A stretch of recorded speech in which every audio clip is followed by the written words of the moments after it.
Hello everyone, welcome to my blog. आप लोग कैसे हैं? आई होप आप सब लोग अच्छे होंगे।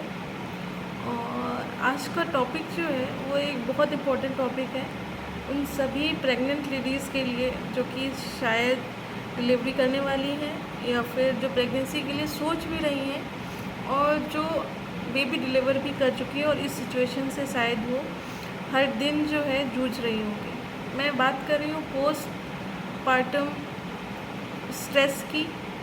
मैं इसको एंजाइटी बोलती हूँ, इसको मैं डिप्रेशन का नाम नहीं देती हूँ, क्योंकि एक बेबी को डिलीवर करना ये एक बहुत ही मतलब बहुत ही आप बोल सकते हैं आपके लिए गॉड गिफ्ट है। तो उसके बाद आपको डिप्रेशन जो है ये वर्ड यूज़ करना नहीं एक प्रॉपर जो है इस टाइम के लिए सूटेबल होगा। हाँ, स्ट्रेस हो सकता है, एंजाइटी हो सकती है। मैं इसको छोटे छोटे पार्ट्स में डिवाइड करती हूँ। स्ट्रेस और एंजाइटी होती क्यों है बेसिकली। फर्स्ट ऑफ ऑल, जब हम बेबी डिलीवर करते हैं हमारा बॉडी जो है वो बहुत सारी चीज़ों से जो है वो बाहर निकलता है। हमारे अचानक से हार्मोन्स बैलेंस होने शुरू हो जाते हैं। साथ ही साथ आपको जो है वो खाना जो है आपका बिल्कुल ही सादा कर दिया जाता है एटलीस्ट 3 to 6 मंथ। फिर आपको अपने बेबी को भी देखना होता है, अपनी बॉडी को भी देखना होता है। और टचवुड अगर आपके पास हेल्प है, आपके फैमिली इन लॉज़ हैं या फिर आपकी खुद की फैमिली है या फिर आपके पास एक हेल्प भी है, तो ये आपके लिए बहुत ही ईजी हो जाता है। लेकिन अगर आपके पास हेल्प नहीं है और आपके इन लॉज़ भी हेल्प नहीं कर पा रहे हैं या किसी सिचुएशन से वो नहीं आ पा रहे हैं, आपको खुद ही सब अगर देखना पड़ता है, तो ये एक मेंटल स्ट्रेस हो जाता है उन सभी मदर्स के लिए, क्योंकि उनको अपनी बॉडी को ठीक करने का भी टाइम नहीं मिल पाता है। साथ ही साथ उनको अपने बेबी का भी 100% ध्यान रखना है, चाहे वो फ़ोन पे बात करके इन लॉज से सारी चीज़ें समझनी हो, चाहे गूगल करना हो, चाहे अपने डॉक्टर से बात करनी हो, चाहे चाइल्ड स्पेशलिस्ट से बात करनी हो, चाहे फ्रेंड्स से बात करनी हो। मतलब कहीं से भी सारी चीज़ें जो हैं वो गैदर करनी है अपने बच्चे के लिए सब first of all. In between अगर आपको कोई प्रॉब्लम हो जाती है देन आपको उस पे टाइम जो है वो देना चाहिए, जो कि आप नहीं दे पाते हैं। और इन सभी चीज़ों से हमें हो जाता है स्ट्रेस। और इसका एक मेन एंजाइटी का कारण ये भी होता है कि सारा ध्यान फैमिली का, रिलेटिव्स का, सोसाइटी का हमारे बच्चे के ऊपर हो जाता है। माँ के ऊपर ध्यान बहुत कम रह जाता है। तो कहीं ना कहीं हम लोनली फील करते हैं, हमारी बॉडी जो है सडनली चेंज हो जाती है। तो हमें ऐसा लगता है कि अब शायद लोग हमें पसंद नहीं करेंगे due to heavy weight gain.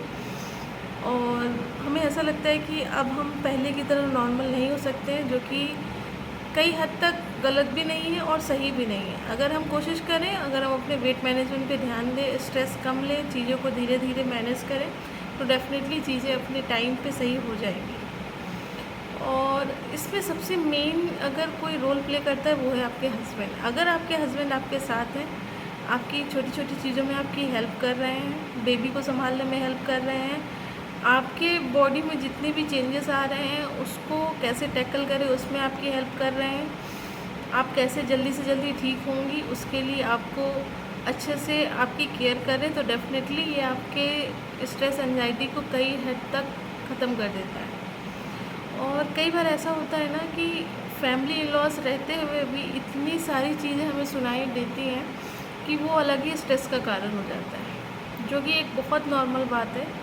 और नॉर्मल मैं इसलिए कह रही हूँ क्योंकि ये एक ऐसी चीज़ है जो सभी को सुनना पड़ता है। और ये सुनने का मतलब ये नहीं कि कोई आपको कुछ गलत बोल रहा है, आपको वही चीज़ें बार बार सुन के स्ट्रेस में एंजाइटी जो है वो स्टार्ट हो जाती है। कि कोई आपको रोज़ बोले कि दूध पीना है, मिल्क पीना है, अच्छा होता है बॉडी के लिए, कैल्शियम होता है। ये चीज़ आपको रोज़ अगर 10 से 20 बार बोली जा रही है तो कहीं ना कहीं ये स्ट्रेसफुल हो जाता है कि ठीक है, अब मुझे पता चल गया ये चीज़ मुझे करनी है, लेकिन प्लीज़ मुझे अब थोड़ा सा अपने लिए टाइम चाहिए। एंड अपने लिए टाइम चाहिए से एक मेन इंपॉर्टेंट बात निकल के आती है कि आफ्टर डिलीवरी आप अपने बच्चे में इतना इन्वॉल्व हो जाते हैं कि आपके अपने लिए टाइम ही नहीं होता है। कई कई बार तो ऐसा मेरे खुद के साथ भी हुआ है कि डिलीवरी के बाद कई कई दिन तक तो मैं कंघी भी नहीं कर पाती, क्योंकि मुझे मतलब ये रहता था कि पहले बेबी ठीक रहे। और ये शायद फर्स्ट एक्सपीरियंस होता है, तो इसलिए आपको चीज़ें जो हैं वो पता नहीं रहती हैं, जो बाद में पता चलती है और आपको लगता है कि ये शायद मुझे पहले पता होता तो काफ़ी चीज़ें मेरे लिए और नॉर्मल होती। जो कि सबके साथ होता है, और इसमें पछतावा करने की और रिग्रेट करने की कोई ज़रूरत नहीं है। धीरे धीरे इंसान अपनी गलतियों से सीखता है और आगे बढ़ता है।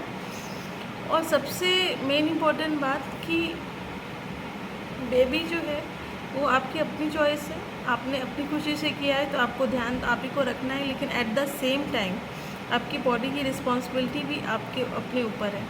मैं सभी उन मदर्स से रिक्वेस्ट करना चाहूँगी, after delivery of baby at least 6 month से 1 ईयर तक अपना इतना ध्यान रखिए और अपने बेबी का इतना ध्यान रखिए कि आपको पूरी लाइफ टाइम उसका जो है एक बेनिफिट मिले। क्योंकि यही 6 महीने से साल भर होते हैं। अगर आपने बॉडी का आपने 100% ध्यान रख दिया, और ख़ासकर अपने मेंटल हेल्थ का और फिज़िकल हेल्थ का, तो आपको वो बेबी जो है एक तो हैप्पी बेबी होगा, क्योंकि वो आपके आप अगर आप फिट हैं, अगर आप माइंड से हेल्दी हैं, तो आपका जो है वो कम्युनिकेशन और दूसरों के साथ व्यवहार जो है वो बहुत ही हैप्पी होगा, जिससे कि बेबी भी जो है वो धीरे धीरे वही चीज़ सीखेगा। मैं इसमें एक एग्ज़ाम्पल देना चाहूँगी। अभी रिसेंटली जो है मैंने कई मदर्स के ब्लॉग देखे हैं। नो डाउट उनके पास हेल्प है तो काफ़ी चीज़ें उनको हेल्प से इजी हो गई हैं, लेकिन उन्होंने इतना अच्छा ध्यान रखा है अपना और अपने बेबी का। नो डाउट उनके लिए ये चीज़ें मुश्किल रही होंगी, लेकिन शायद उन्होंने जैसे उस चीज़ को संभाला है वो बहुत बड़ी बात है। तो जब बहुत सारे लोग कर रहे हैं तो हम भी कर सकते हैं, हम भी अपना ध्यान रख सकते हैं। और मैं सभी उन मदर से बोलना चाहूँगी जिन्होंने बेबी अभी अभी डिलीवर किया है या फिर डिलीवर करने वाली है, बहुत ज़्यादा ध्यान रखिए अपना। एक डायरी रखिए, कोई चीज़ मिस हो जाती है तो उसको फिर से आप कर सकते हो। कोई चीज़ एक दिन छूट जाती है, कोई बात नहीं, आप दूसरे दिन से उसको कंटिन्यू करिए, लेकिन उसको छोड़ना नहीं है। चाहे वो अपनी डाइट का ध्यान रखना हो, चाहे एक्सरसाइज का ध्यान रखना हो, चाहे अपने माइंड को रिलैक्स करना हो, सारी चीज़ें अगर आप रेगुलरली कंटिन्यूअसली उसे करेंगे, अगर आपके वो हैबिट में आ जाएंगे, तो डेफिनेटली आपके हेल्थ और माइंड के लिए बहुत ज़्यादा ही बेनिफिट करेंगे। इसी के साथ इस वीडियो को मैं यही पेन करती हूँ। और अगर आपको कुछ सुझाव देने हैं या फिर आपको ये वीडियो अच्छा लगा हो तो प्लीज़ कमेंट सेक्शन में मुझे ज़रूर बताइएगा।